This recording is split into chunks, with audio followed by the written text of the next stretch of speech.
Hola a todos, aquí les comparto un spoiler del capítulo número 11 de Pit Bay 3 de 4. Vas a morir, Tony, igual que tú, Guay, basados en el libro.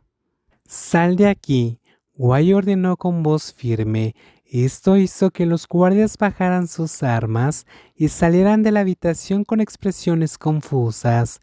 Pensé que no estabas en casa. Si lo hubieras sabido, te habríamos llamado para sentarte junto a nosotros. Tony siguió siendo molesto como siempre. El anciano seguía sonriendo y desempeñando el papel de buen padre, aunque los dos niños se quedaron mirándose como si fueran a comer carne y sangre, pero eso no fue así. Nunca antes nos habíamos sentado juntos. Es como una reunión familiar. Solo tú eres familia.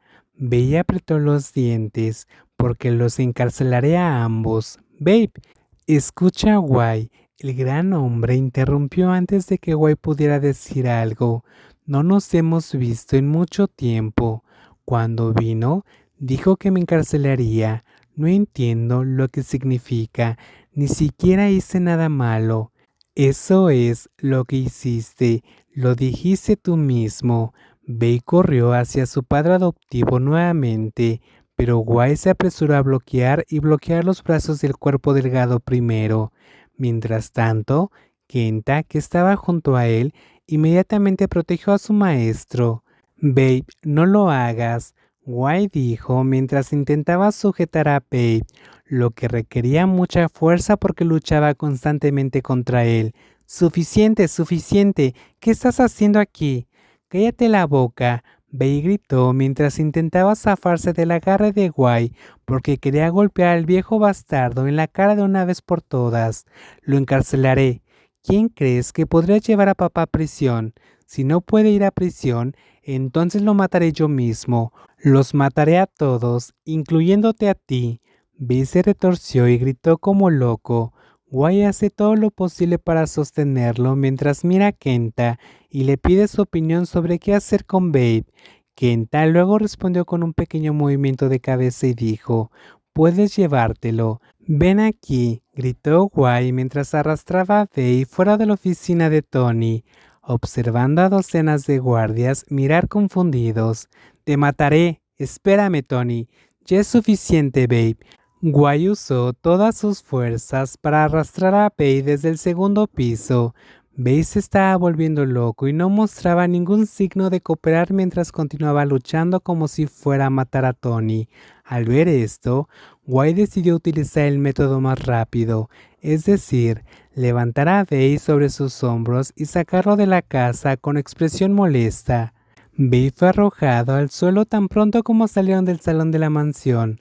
Tan pronto como Babe estuvo libre, nuevamente se preparó para entrar corriendo a la casa. Los guardias que estaban frente a él inmediatamente los bloquearon como una barrera. Mientras tanto, Guy agarró a Babe y arrojó su cuerpo al suelo nuevamente, antes de gritar fuerte. Deja de volverte loco y regresa antes de que llame a la policía. Babe se puso de pie y miró el rostro de Guy con una expresión plana. Miró a la docena de guardias alineados esperando para enfrentarlo con un arma cada uno en sus manos, antes de reírse miserablemente. Ja, cuida bien de él, dijo el intruso con una sonrisa. Cuando él muera, morirás con él. No pasará mucho tiempo.